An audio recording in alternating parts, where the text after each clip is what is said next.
Welcome to the Real Estate Brief. I'm Adam, and today we're cutting through the noise. We're going to get to the truth in the news. We're going to look at inside of the data. I'm going to give you some of my observations and where I believe you can find the opportunity inside of every single story, because there is an opportunity as long as we don't get caught in just the hype and we dissect it just a little bit. So if you're ready to gain your real estate edge, let's dive into our very first story of the day.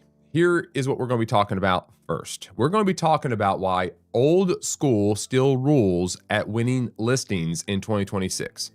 All right. And again, I talk about Inman a lot in RIS media. They're real estate news heavy, and that is their industry. That's what they talk about. There's good articles on there. I am not affiliate of them. I gain nothing from recommending them whatsoever. I just like their systems. So I encourage you to check them out. They are a pay-to-play type of service, but look, if you're in the real estate industry, there's a lot of value there. So check them out. But what's going on here is Inman is actually highlighting that despite all the tech, every single type of technology that we've seen enter our space, what they're going to be talking about is how old school, like methods, are still the primary driver for winning listings, and specifically how important that's going to be in 2026. Now, what this headline is going to do is, in this article is going to do, is going to cut through a lot of what we hear about digital hype and all of those constant marketing materials that we get, and emails and ads that pop up during social media scrolling, all those type of things that just pinpoint to us to say, hey, we need to be checking out this technology. All right, so this headline and this article is going to be cutting through some of that hype, and it's going to remind us, it's going to call us back into remembrance what real estate is and always will be. And it's what this whole channel that I have here is all about. It's a relationship first business. All right. So that's what this is going to be talking about. And we're going to get into this, and I'm going to go read through this. I'll give you my observations and my takeaways on this as we go through this, like I always do. All right. So let's go ahead and jump into this very first article. This is by Inman.com, like I said, written by John Angelopoulos, written on February 17th, 2026. Margarita, glad you are here. Thank you, Jay. Thank you for checking in. Lorraine, thank you for checking in the live stream. Do appreciate that greatly. Thank you for taking the time out of your day to be here. All right, it begins with this. When was the last time a seller chose you over another agent who is a top advertiser on the real estate portal? Right? That's the question. When was the last time a seller chose you over another agent who is a top advertiser on the real estate portals, like Zillow and things like that, realtor.com? Here's what probably made the difference. You called, you visited, you built a relationship. I would say a lot of us would agree with that, right? That would be exactly what we would do. That's how we win the day, right? We win it by showing up, being present. While the other agents were optimizing their online presence, you chose to go old school, and it worked, right? I'm a firm believer that old school methods are best at winning listings in today's competitive market. It says good old-fashioned conversations, relationships, and referrals are more powerful than online lead gen for many reasons, but most especially because so few agents use them anymore. And this is the point. We fall into the trap constantly of integrating every type of new technology. And by doing so, it builds this little bit of a social wall gap in our relationship building abilities, right? An agent that embraces every form of technology can fall into the trap that that's the only type of marketing that they do. And it's mainly because the old-fashioned, if you will, the good old-fashioned way of doing business typically puts you in a position of where you are uncomfortable. It will typically put you in a place where you have to go face-to-face, talk to people, engage with them, and do things you don't normally would like to do. So it's a whole lot easier to say, I'm doing something by embracing all the technology out there. And in ways, it becomes a shield, and it leads you away from actually doing this marketing that truly does work. This is the way it's always been. And to be honest, it's not going anywhere. If anything, it's going to be heightened up, because as technology gains more and more leverage, more and more people are doing that. Less and less are doing the face-to-face, which becomes the value add. When social media marketing was new, the agents who used it stood out. Today, anything online is relatively automated and accessible to every agent, so you no longer stand out. And it's also AI. I mean, gosh, everything's so much AI. Like you scroll, it's like, is that true or not? You know, it's almost getting so confusing. All right, you probably already know this intuitively, but the data confirms it. 85% of business people believe that having more in-person meetings would significantly boost their revenue, according to Accor, a global leader in hospitality. So how many of you guys would agree with that, right? Do you guys think that percentage is correct even in our industry? I do. 85% of business people believe that having more in-person meetings would significantly boost their revenue. Yep, I agree with that. As a legendary salesman once said, the high touch will always win. People don't care how much you know until they know how much you care. I think it was Stephen Covey that said that. Doesn't say who it was, but I think that's who it was. How do you actually implement this? Here, I'll describe some old school techniques you can use to win listings in this market. By old school, I mean nothing that wasn't already in widespread use in 1990. We're talking about the phone, the in-person meeting, the door knock, and events. I bet some of you guys, I just lost you right there the moment I said this word, door knock. You're gone. I stand behind this though. I go to conventions every single year with the company I'm with, and let me tell you, you sit on the mastermind panels and all the panels of top selling agents, and the question always is asked, you know, what contributes the biggest amount of return, ROI, on your business? And I'm telling you, the people on this panel are millionaires, and they say they never stop prospecting. The number one thing that they do is door knock subdivisions. They still get out there and pound the pavement, meet people. They still get in the subdivisions, walk, talk, door knock, give things of value. They're still doing it. I mean, in all the years that I've been going to these conventions, that question comes up, and that concept, the whole idea of door knocking, events, and the in-person meetings, all those type of things, your top producers still do it. They still do it. It doesn't mean you can't grow it within all the noise out there in the technology and social media. I'm just saying it's a lot harder of a road to go down than just getting in front of people. It really is, because it takes a lot longer to build that trust. All right, he goes on to say, your database is your gold mine. One of the most obvious old school methods is simply staying in touch with the buyers and sellers you've previously worked with, and not just via an occasional email or text message. You know, I see this all of the time in our industry. It's like once you get the sale and you close the deal, there's no more communication with that client ever again. You don't have them on a follow-up system. The reality is this is still a referral-based business first and foremost. It is the way to generate business. It's the way to stay in business, and it's the way to grow your business. That is how most successful real estate agents truly make it in this industry. It's not by acquiring constantly new clients. That's a very expensive endeavor. The easiest endeavor is relying upon the ones that already trust you. And that's why he's saying your database is your gold mine. If you don't have a good database set up with all of the correct criteria set up and drip campaigns and communications and everything's, you know, set up correctly where you can communicate effectively with these past clients and delivering value back to them, well, you're losing. You're leaving a lot on the table there, and you're really probably working a lot harder than you need to, because you've got a list of people that already trust you. Cultivate that relationship. It says that's why your database is your biggest resource. At my company, we make tens of thousands of calls to agents' database contacts per month, and we have learned that the best results come from calls to anyone who has previously engaged with you. Notice that. Learn that the best results come from calls to anyone who has previously engaged with you. It's even better if they have transacted with you. There's no better lead than that. True. There's a vote of confidence that's already taken place if that person has transacted with you, right? I mean, this is logical. How long has it been since you've went through your database and pulled up the people that you have talked to in the past 3 to 6 months or have transacted with you in the past 3 years? Are you in communication with them? Are you talking to your past clients regularly, right? Are you asking for referrals? Are you taking them to coffee? Are you engaging with them? That's why he's making the argument that that's your gold mine. I'm actually kind of curious, and I might even pause for just a second.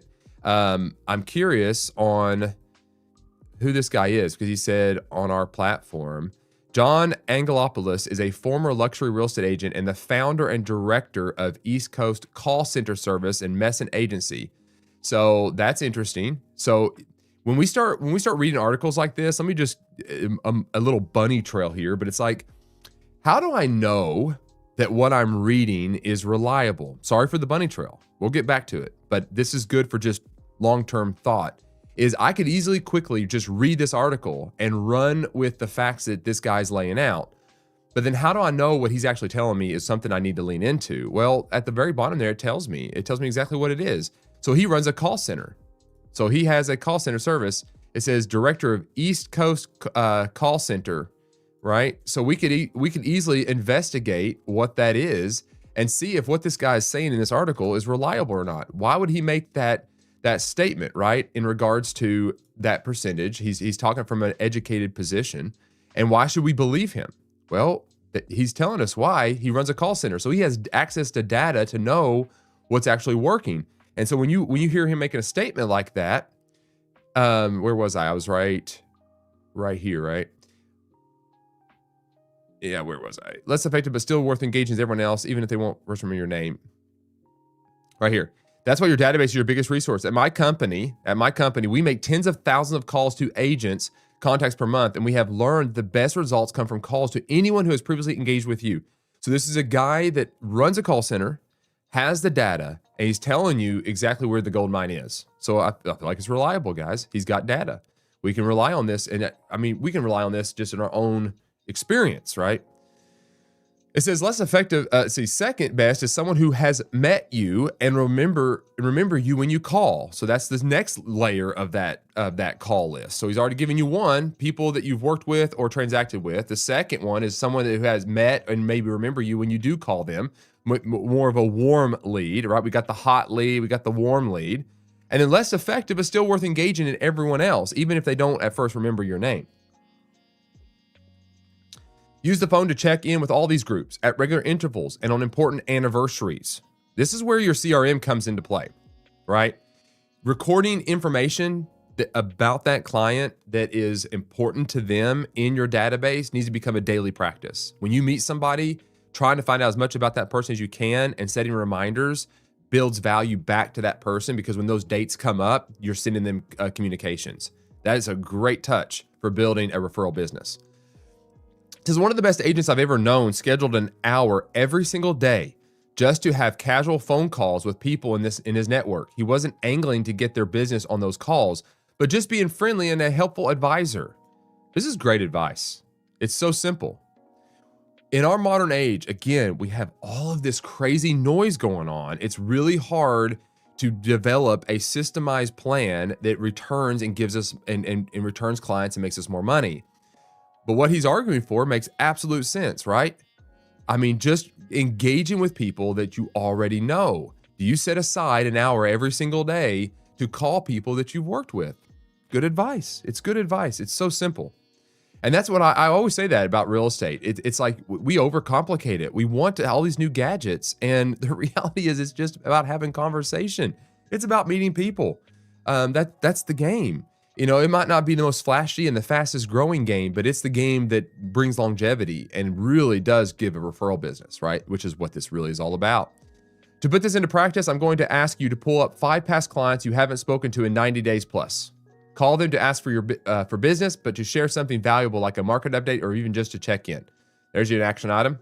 Do this daily. And when you run out of past clients, work your way through the rest of your database. After 60 days, track how many referrals have come from these calls. Look, we've done this as an office many times, and I've coached many agents about this. It's like if you get them in a room and you intentionally get a group of your own peers together, and you said maybe even just once a week, you get together. The whole point is to open up your database and start making calls. I have yet to see anybody do this not generate some kind of business. It always happens. And it doesn't have to be like this whole scripted thing, like, oh, I don't really know what to say. It's literally just calling and says, hey, I'm just checking in. Yeah, right now we're coming out of winter. Hey, it's been a while since I've been in touch with you. Wanted to see how the house is holding up, or, I know we had ice, or, whatever the case may be. You're just conversing with them. It's building value with that person, right? Chances are they're going to know somebody else that might be wanting to buy or sell. And by you just making that call, it's going to remind them that you're an agent and that they should be referring that person to you, right? All right, the next point he makes is let's get physical. But staying in touch is just the beginning. When you do meet face-to-face, make it memorable. Back in 1990, agents didn't carry around iPads. They showed up with heavy leather-bound presentation books. Believe it or not, that still works today. That's great. It says, bring a high quality track record book that includes physical copies of handwritten thank you notes from past clients, as well as images of other properties you have sold. The physical weight and tangibility of your portfolio will create a subconscious sense of weight in the seller's mind. That physical proof of your success makes your authority tangible to them. That's an interesting perspective. Never thought about doing that. But like, we get all these digital communications. We sit down and do our listing presentations or buyer presentations, and it's all digital. I would say that would make an impact. I think that would have some weight, like you said, to it. Like, could you imagine showing up with a big briefcase, leather book, or leather something or other that holds all your handwritten thank you notes and things you've gotten from sellers and buyers and what that looks like? I mean, that would be a presentation worth remembering. So another reason physical presentation booklets work so well is because they become relatively unusual. And that is true. Unusual is really key. Let me give you a little something that I used to do, and I used to get a lot of listings, and this is in regards to for sale by owners. Back when I first got into real estate, which was 2005, 2006, for sale by owners and all that kind of stuff was pretty rampant. And there was a lot of people in our area that was like their specialty. They went out and they just worked really, really hard to get for sale by owners. I was a brand new licensed agent, and I needed listings. I mean, at that time, listings was the game. To be honest, it still is the game. Even with buyer rep agreements, it's kind of made buyer and seller both have clients. But anyway, it's a whole nother argument. But I used to go and knowing that my competition was knocking on these doors all the time, and I was a new agent, I needed to do something that was slightly unusual to catch the attention of the for sale by owner. Given I was younger and I could probably get away with a lot more funny stuff and creative stuff, maybe you could still do this. But this is something that I did, and it worked extremely well, and it got a big laugh. Usually got me a call back or at least a face-to-face with the for sale by owner, and I was able to get the listing a lot of times. Not every time, but a lot of times. And so what I would do is I would actually have my print material, my promotion of myself and what I was going to do. And I would simply go to like the dollar store, and I'd buy like a really cheap plastic trash can. And I would grab that trash can, and I would have like a clip, and I would clip my binder or my folder to the inside of that trash can. And on the outside of my folder, it would simply say something along the lines of like, hey, my name is Adam Gullett. I'm with blah, blah, blah. And I know that more than likely my material is going to end up in the trash. I thought I'd make it easier for you and go ahead and halfway put it in there. So you have two options. One is you can keep mine and call me back and let me come in, at least talk to me about your home. And then you have a trash can to throw everybody else's material away in. So it was just kind of a funny way to kind of get their attention. And it worked a lot. It made people laugh. They kind of connected with this. And that's where I would say, like, where he's even saying that his physical book is relatively unusual. I think that's actually kind of cool. Because again, differentiations that you're doing something outside of the norm is where you really excel in real estate anyway. You got to do something that gets the attention and grabs them and pulls them in. And that was like my for sale by owner trash can tactic. It was like, how do I get people to even look at my materials if everybody else is just shoving their stuff in the door, right? And that was my idea. Is like, that was very unusual. All right, the $1 million letter. He goes on to say, a few years ago, I was working with a developer who hoped to buy one or more of the lots around the land he already owned. With more land, he'd be able to build a bigger and more profitable project. I hand wrote 3 letters on luxurious quality paper, one for each of the neighboring owners. None of the recipients were at home when I dropped the letters off, but one was impressed enough to call me back, and I was able to help the developer acquire their property. That handwritten letter boosted my client's profits by over $1 million. I don't believe an email would have had the same impact. I would agree. Man, we got to get back to the handwritten letter. I talked about this multiple times. Is like, we can get a letter in the mail, and if it's handwritten, we are opening it 100 times out of 100. We're going to open that letter. Someone took the time to write it, and it got attention, right? And now I'll just say this. It's like there is back in the day, it was like when email first got started, it was exciting when we got an email, right? Letters in the mail and stuff like that was still kind of very common. We got a lot of letters, and we read them all. We obviously did. But then email kind of took that main road. It's like, oh, I got an email, and you would open it up. It's from a friend from long ago or whatever it was, and you got reconnected, and that was just this exciting thing. And you can remember the day you've got mail from AOL, right? And could you imagine that right now? Could you imagine every single time you got an email, it made that statement, you got mail? It would never stop. So now we don't care about that anymore. And so we've gotten away from that personal touch. And that's why I don't receive very many handwritten letters in the mailbox at all, at all. And in some ways, if I was to get one, I'm opening that up, and chances are I'm probably going to save it because it's like someone took their time to do that. And another case in point on this is that my son, he runs cross country and stuff like that, and he runs and getting scholarships and going to college, getting ready to go into that phase of life. There was colleges that were reaching out, sending pamphlets and all this kind of stuff in the mail, and all of those type of things that we would do as real estate agents, right? Here's the postcard, call us, we'd love to have you at our college, all that kind of stuff. But we got a handwritten letter from a coach at a very small college. Now, we didn't end up going to the college or anything like that, but that letter that coach took to write to my son and to us got opened and got all of us thinking, wow, that's impressive, to the point where I was even talking about it with my agents in my office and other people that I know and friends, and like, that coach really is intentional. I valued what that coach was doing, and I took it to heart. I was like, this guy cares. So if we were thinking about going to a college, I would like that. I would have definitely went there and visited and said, yeah, that deserves my attention. It just so happened that college didn't offer what my son was needing, but otherwise, what a great gesture, right? And that's something that my son will cherish. It's like, wow, this guy took his time to write me a letter. The same thing is going to happen with your clients, right? It's going to happen.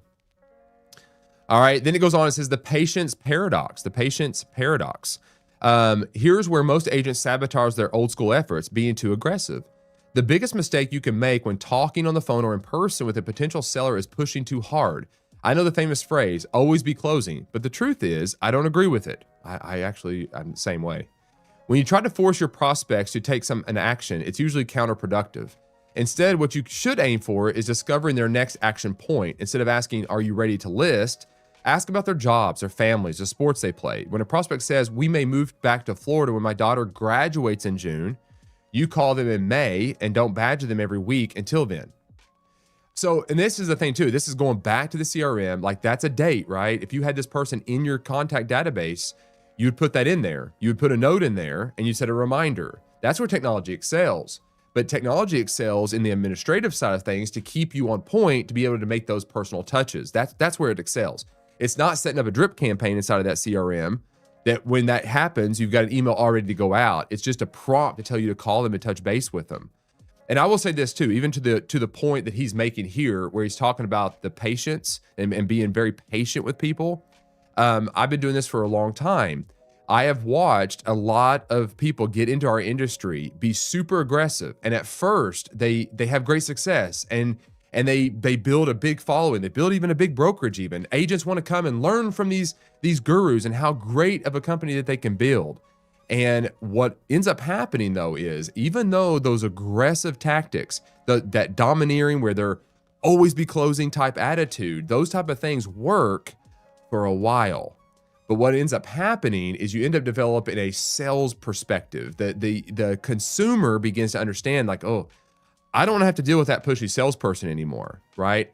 And they begin to leave that push and go to somebody that's a little bit more patient and reserved and more attentive to their needs. And what I've seen this over and over again is, yep, that person comes into our market, they make major splashes, grow good companies, and have all these agents. They end up getting burnt out. They end up burning bridges with consumers because they're so pushy. And the agent that was just over here, just kind of steady going, working and understanding their industry, developing their craft, understanding people's needs and connecting with them and relating to them, they play the long-term game and are in it for 20, 30, 40, 50 years because they value the person. They're not trying just to make a sale where they'll always be closing. So I would agree exactly with what he's saying there. I think that's absolutely true. And I'm going for my 20 years in this industry that is where I'm going to lean into and say, I would agree. My observations alone confirm that. I could probably get into the data and confirm that. Instead, what you should aim for is discovering their next action point. Instead of asking, are you ready to list? Ask about their jobs. Oh, I talked about that. All right, your unfair advantage. Now, this is where he's going to get into the unfair advantage, right? All of this is to say that old school isn't outdated. It's just underused. That makes it your unfair advantage. While your competitors burn their budgets on Facebook ads that look like every other agent's Facebook ads, you'll be the one who did something unexpected and made a human connection. While everyone else competes online, the agents who win listings will be the ones who go old school, pick up the phone and show up in person. I encourage you to schedule this practice into your week on an ongoing basis. So great advice. Let me know in the comments if you think that this is what he's getting to makes sense. You know, I keep talking about this. My entire channel is not focused on here's 3 steps on how you can grow your real estate business. My channel is focused on growing a business that is relationship focused first. And you don't do it by instigating all kinds of tactics and things like that. There are certain things you need to develop, certain disciplines you need to develop. I would agree. But the long-term play is growing a company, and growing a company is by serving people. And you do that through these type of situations. It's not these aggressive sales tactics, right? You've got to build trust. High-tech tools and all this flash marketing on social media, what they do is they actually create a barrier between you and your client. And they overcompensate for how great the agent is, and they underdeliver on how they're going to serve the client that's actually looking at this content. So what ends up happening is all agents begin to look at that flash of the agent that's doing all the graphics and all the great things on social media and on every channel and are doing all kinds of things, that then other agents fall into the exact same trap and trying to do the exact same thing. So then you end up having this whole movement of agents doing all this flash marketing only because they saw someone else do it and they thought, oh, that looks good. And they got a lot of likes and a lot of comments and all this kind of stuff.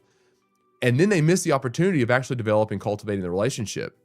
So you know how easy it is to just pick up my phone right now, open up Facebook or Instagram and just start liking things that I just think look good? It doesn't mean I gained anything of value out of that. Those likes and comments does not mean that that agent is my agent. I see it all the time. I can go right now on a flashiest agents and I'll see some clients of my own agents commenting on another agent with another brokerage, knowing that they're under contract with one of my agents, right? So it doesn't correlate. So what those flashy agents think they have an influence, they really just have a marketing engine that's not actually generating the money. I'm not saying you don't do all those things. I'm just saying that there's a massive missed opportunity here, because what we're going to look for, we want to see referral dominance, right? We want you to dominate on the referral sector. The data shows that majority of successful listing appointments, buyer appointments, all those type of things originate from personal spheres, direct referrals, rather than just these cold internet likes and comments, right? We can track that. NAR, that's the National Association of Realtors, does a great job. Dr. Lawrence Yun and all of his team, they go through and break these data points down and find out where the majority of leads come from. It's usually referrals. It just keeps coming back to that. So why would we spend so much time on this social media engine and not spend so much time prospecting and connecting with people and building a value? You see the breakdown here? It makes sense, right? So we want physical touch points. We want handwritten notes, door knocking, going to events. Those all have a much higher return on attention, right? The ROI, because the digital space is oversaturated and extremely noisy. All right. So here's something I would say. I would do this, and this is something I would talk to all my agents about. I would commit to a 5-5-1 rule. Okay, start implementing this.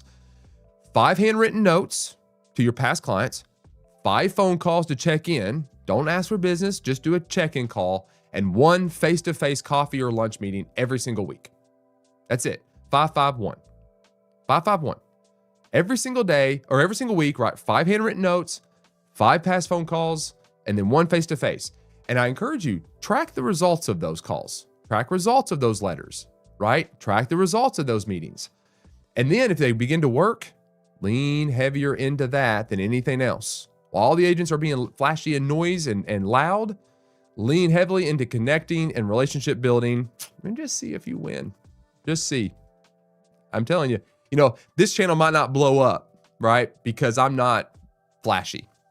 I'm a real estate broker, been for many years, and I'm talking from experience. I'm talking from observing my own agents. That's my experience. And I play the long-term game. I play the long-term game. That's what I do. So there you go.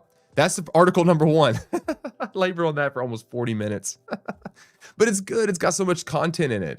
So I applaud him for, taking his time out, that John Angelopoulos. I appreciate him taking the time to write an article like this to the real estate industry. Obviously, it benefits him, but at the same time, I'm greatly appreciative of how he kind of broke this down, because it's just what resonates with me.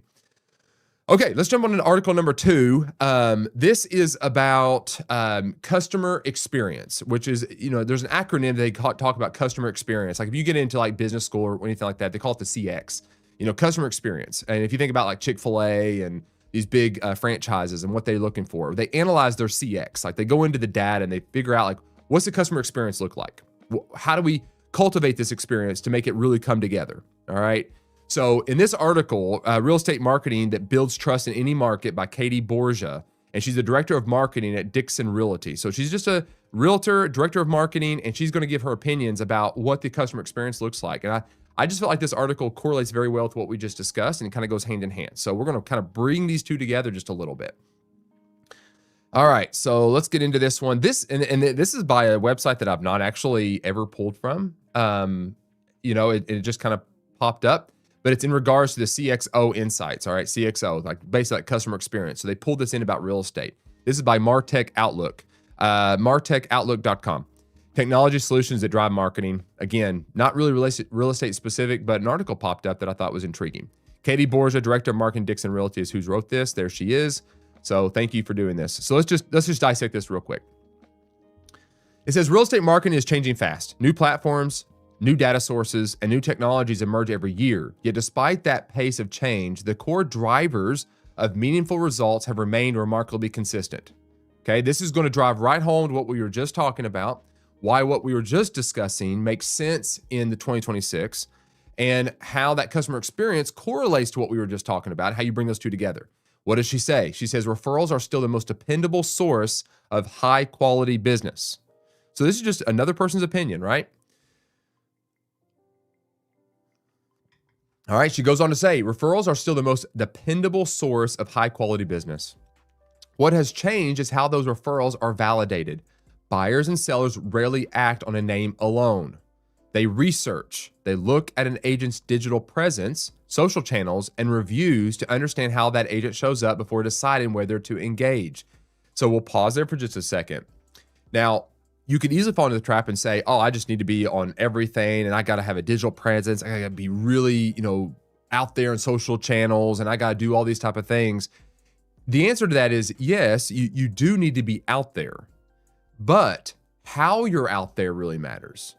Like if all I'm doing is bragging about my trophies and how great I am, then I'm not actually doing anything to provide value back to the consumer. So we have to go back and say what she said at the very beginning. What does the consumer do? She said they research. They research. So when you have all the social media channels and you have all this digital presence and you have all these type of things going on and you have even good reviews, what are they looking for? Sure, they're looking to see if you're moving property. And I think you post, you have your clients up there and say, I just sold this house. Those all types of things are good. And you obviously post when you got a new listing. Those all make sense. When you're going out in the field and maybe checking a house, doing a quick little video, sure, absolutely. They get to know you that way. But at the same time, what they're really looking for is they're going to research how much your knowledge is in regards to the market that they're looking to buy in. They're looking for confidence that you understand that local market. They want to know you understand the community. They want to know that you understand what the average selling prices are, how long the days on the market are, what negotiations look like, and that you can represent them. They're looking to validate that you are a knowledgeable real estate agent. That's what they're researching. So yes, you have all the kind of the information out there about, some of the flash, but at the same time, if you got videos and you got marketing materials and you got flyers and you got things that talk about the market and how you negotiate and how you represent them and different situations you were in and how you navigated those situations, and that's where the research will shine. That's where you outpace the competitor. This shift matters, especially as buyer representation requirements evolve and trust needs to be established earlier in the journey. That's true. We got to present, if you're a real estate agent, you're a realtor, those the buyer representation agreements have to be signed, right? So if you have to have that, you've got to get people to sit down and sign something committing to work with you. That's a process. So how does that person that when you sit down with them and they've got to put pen to paper, how do they know who you are? How do they get to know you? How do you win this game, right? How do you win? All right. It says that means today's marketing plays a critical supporting role, reinforcing credibility, consistency, and what? Professionalism. And it's in a crowded marketplace that clarity helps people feel confident in their decision. That same emphasis on clarity carries into how we think about data and strategy. The real estate industry has access to an unprecedented amount of data. While that access presents an enormous opportunity, data alone is not the advantage. Insight is, right? Insight is.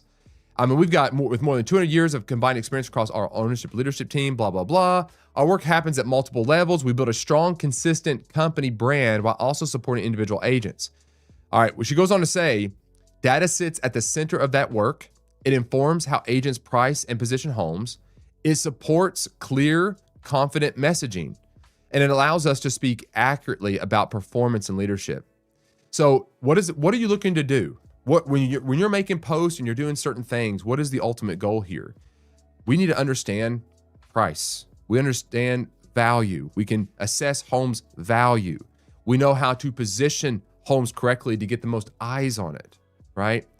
It supports a clear, confident messaging. In other words, everything that I say and I do exudes professionalism to the person that's reviewing and researching me, that I know what I'm doing, that I know what I'm talking about. And that means you got to listen to boring articles, maybe even this live stream where I talk about stats and data. It means you've got to listen and take the time to understand what the market is doing locally, statewide, nationally, right?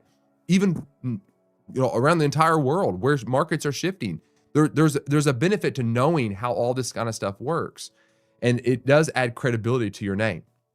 The quote is this: strong real estate marketing builds confidence long before a transaction begins. And this marketing is not about flash. It's not about getting out there and being as the loudest person in the room.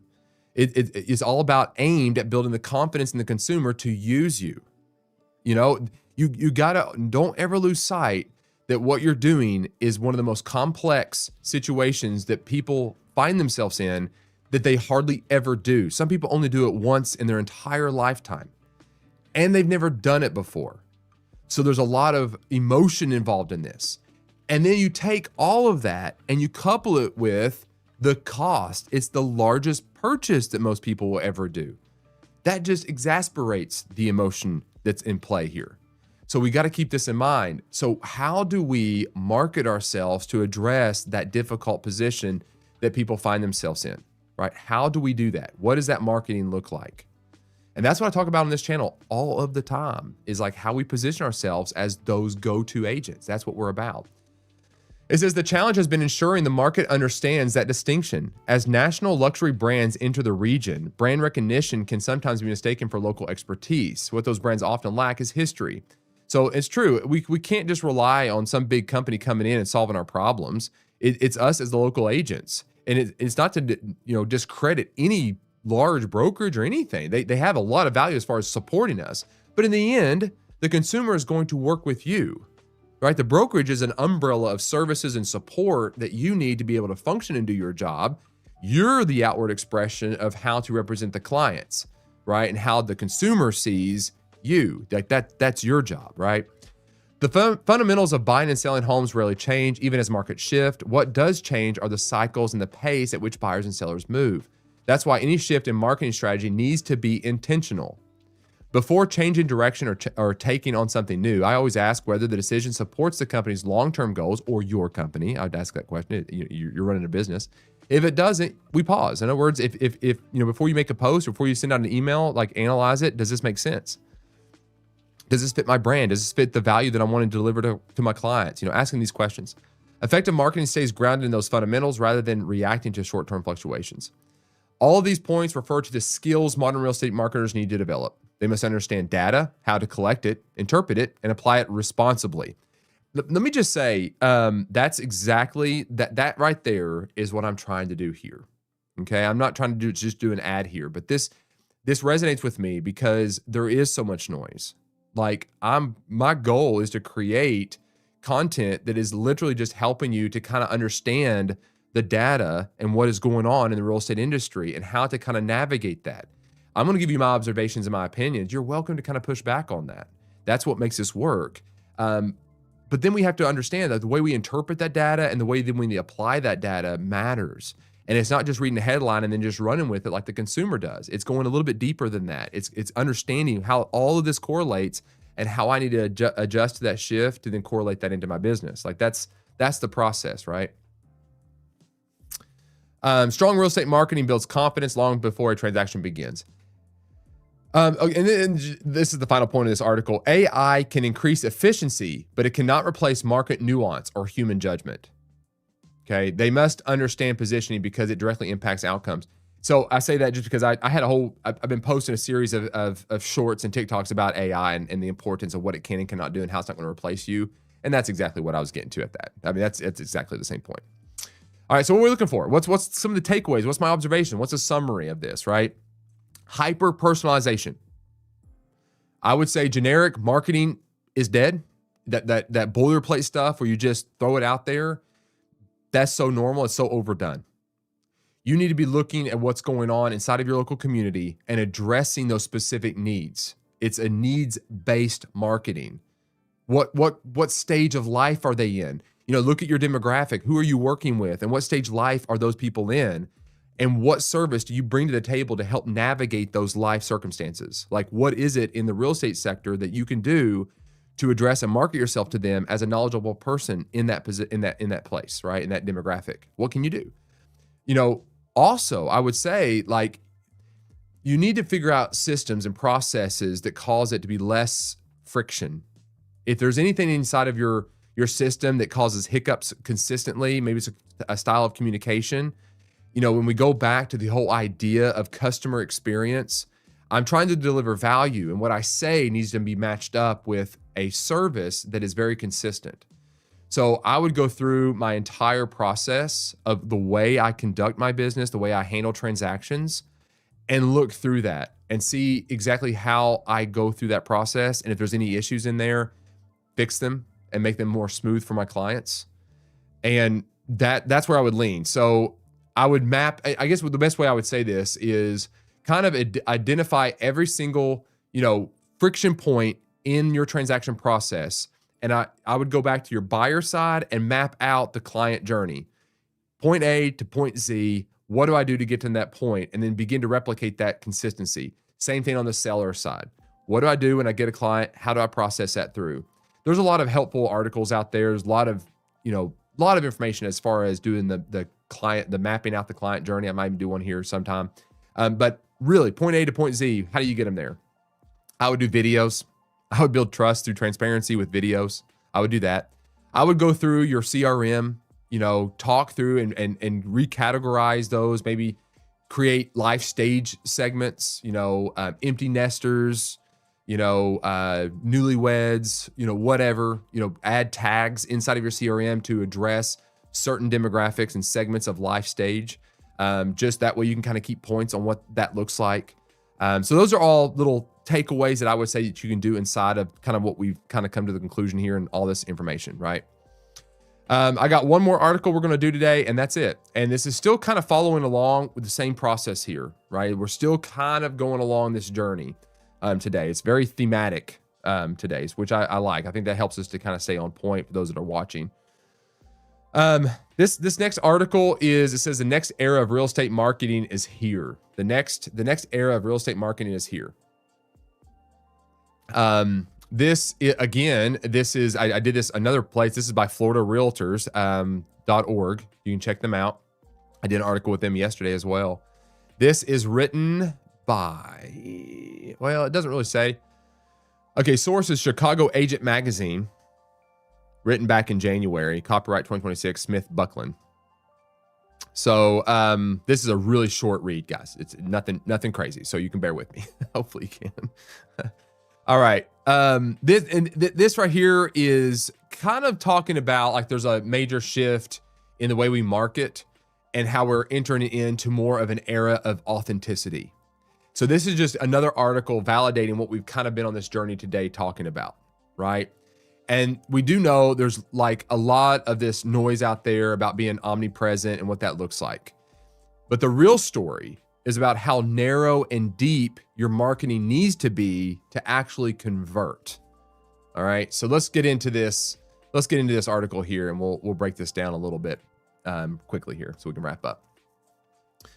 As customers increasingly use AI to ask full questions, agents who structure content around clear answers may stand out and win more business online. We're going to shift our gears just a little bit, and this goes along with what we were just talking about. Okay, I was just talking about how your marketing needs to be on point in offering value back to the consumer, answering their most deepest questions, kind of going through and providing value, not the flash, because the flash doesn't get search results. And that's what this article is going to go into. This is something that we're going to throw out there. It needs a little bit more time to simmer. We'll probably need to have a whole nother live stream talking about this because it's kind of new, but not new. But what it is, and not to summarize it too quickly, but what's happening is when you start creating content, like right now, let me just give you a good scenario.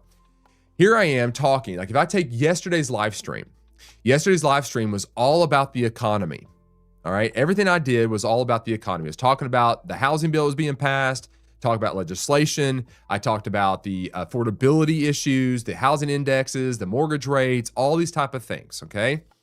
I spent a whole hour talking about the economy in that one live stream. What do I then do? Well, I take that live stream, I segment it out into multiple short clips that live on YouTube, TikTok, Instagram, everywhere else.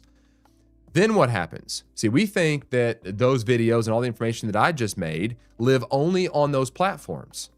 If you're using YouTube or even TikTok, guess what incorporates that information that we're missing the opportunity here to leverage and get leads from? That's AI. When you start talking about ChatGPT and Gemini, especially Gemini, that is based off of Google search platform, is when you start creating content and you become a voice in your industry and you start talking about numbers and data and statistics or value add for certain demographics, guess what happens? When someone goes into AI and they start asking questions, which they're doing more and more of, not necessarily just typing in Google, they're going straight to AI. And even when you do a Google search, what pops up? AI, right? It gives you a summary of things. And what is inside of that AI? Suggested videos and clips and articles and blogs. So you don't understand, well, we miss this sometimes and we don't understand is that what I'm saying today is going to be searchable within the AI algorithms. So when someone does a search, it's going to use these and pull in and create answers to these people's questions. So that is very important. So how do we become valuable? It's by getting out there and throwing out valuable information that is going to be pulled into AI. All right. And this is where the term comes in. This might be the first time you've heard of this term. All right. Answer engine optimization, AEO. Answer engine optimization is reshaping how real estate professionals attract leads as AI-driven search tools prioritize clear question answer content. I made a post, a YouTube shorts and TikTok short talking about the housing market and the Affordability Act. And I literally pulled up my statistics and I found that little short video, this is a minute and a half long, was being pulled into Gemini. That then excelled that into a few thousand views. And all because AI pulled that in as a relevant source talking about the market. I didn't do anything special. I just posted it. My channel doesn't even have that many followers and subscribers. I'm just a guy that gets on here and talks. But yet it did that. You can do that too, right? That AEO, answer engine optimization. All right. While traditional search engine optimization, which we've heard this term so many times, SEO, right? Search engine optimization, and search engine marketing, which is SEM, still matter, buyers and sellers are increasingly asking full questions through tools like Google's AI overviews, ChatGPT, and voice search, which reward direct structured answers. This zero-click behavior occurs when a search engine user finds the answer to the query directly on the results page without clicking on any website links. I mean, you've seen this, right? You go on your phone, and I mentioned this earlier, but you just go on your phone and you go into Google, right? Like if I go to Google, and let me see if I can just do a real live example, right? Let's see if we can do this. Let me bring this back. Let's just go in here and say real estate real estate housing market USA. Okay. Market US. All right, here we go. Look at AI is right here, right? And what does it say? In early 2026, the US housing market, it gives you statistics, right? Now, it didn't really give us much here, but look, there is a link. See where it says this? The JP Morgan +7. I don't know if you can see that or not. It's kind of small, but you see that right there. There's 7 sources that it's pulling from. And every once in a while, we can go deeper in the AI model. Every once in a while, it'll suggest videos and blogs and Instagram. And look, there's 13 sites being sourced. We can see all those. We can scroll down and see where they're pulling in. There's CNBC that pulled this information. We got strategic. We can go in deeper and start asking more questions. And we never know. At some point, it's going to start suggesting a YouTube video or a TikTok video. Look, searching more sources. Morgan Stanley is where we're getting this. Now we get a graph. And people are doing this more and more because I don't have to cut through the noise. Like if I was to go back to Google here and I ask that question, what do I got to do? I got to go through here and I got to look and say, well, this says Zillow predicts key real estate. Do I really care? I don't know. Maybe I like Zillow or maybe not. There's more articles. I'm now doing all the work. I'm coming through here and trying to read every single thing and trying to click on this. But what's happening here is it's quickly answering my question. My point being is that this makes sense, right? This is how we get noticed. This is how it's going to work. This is the new era, the AEO, Answer Engine Optimization. Beyond websites, AI tools also rely on brand mentions across platforms, making consistent publishing and repurposing essential. Lemons Ryle sums up the strategy as record once, then repurpose everywhere. So if you're, and this is not, it sounds like you're trying to become an influencer or something. If you are, great, go for it. But what I'm really trying to lean into is that you want to be the source of information. So when someone types into a Google search and they say something like, what is the real estate market in Iowa like? You know, if you have a lot of series of videos and blog posts and information and social media posts and stuff like that using data and talking through this market, you become a source that these search engines are going to search for and eventually be recommending you. So can you imagine how much impact that would have if Google itself pulls you as a source to those that are doing this type of searches, right? That's important. That's very significant. It says local business profiles on platforms that include Yelp, Bing Places, and also Google Business, along with technical tools, also help AI systems identify credible location-based answers. So going on to Yelp and Bing and Google Business, and they have ways you can review businesses, make comments, talk about the market, do all kinds of that kind of stuff. Truly is a missed opportunity right now in the real estate industry. Agents, get out there and start doing it. Start building your profiles up on those services so that way they can be, searched and indexed, right? Ultimately, visibility alone is not enough. The first business to respond often wins. AEO is not a trend to watch. It is a publishing and response system to run. The agents who publish answers and reply first will attract more clients organically, convert faster, and waste less money on marketing and missed calls. This cuts through the noise. This gets down to you now becoming a source of the information. You become the hub. You become reliable. So when people are researching you to either use you as a listing agent or a buyer's agent, they find your name online when they begin their search. That's how they find you. That beats out all the portals and paying for leads and all those type of things. It's an organic way to get your name out there. This is a massive opportunity. Massive. Most agents are not doing this right now. They're not doing it. Massive opportunity. So summarize, I would get very, very local on this. I would get down into the nitty gritty. I would be posting, doing reviews on everything local. I'd be understanding MLS data, what it looks like, making blog posts, doing social media posts, doing some quick little videos. I would get out there and become the source, right? I would go on to the National Association of Realtors report page, download reports, talk about buyer and seller demographics, talk about those numbers and what that data looks like. I would get in the weeds there and become the source because it's going to generate leads for you. And I would lean heavily. I know you might not like this, but video. Video is a standard. It's just to be expected. It's the way the business is going to work. If you don't do video, you are becoming invisible to the next generation of home buyers and sellers. You are. That they're on these platforms. I mean, just think about it. Go to the airport and sit down and watch everybody on their phones. They're just scrolling this way. What do you think they're doing? They're absorbing video. They're absorbing video, short 1-2 minute videos. That's what they're doing. If you see them do this, guess what they're doing? They're watching videos, and chances are they're watching YouTube. All right. All right, we labored it pretty heavy today on all of these type of things. I think there is a ton of takeaways on this. I think there's many different ways you can go with this. Hopefully you got some things of value here. My goal is to help you build a relationship business, a relationship-focused real estate business. That is the goal. Hopefully this is helpful for you guys.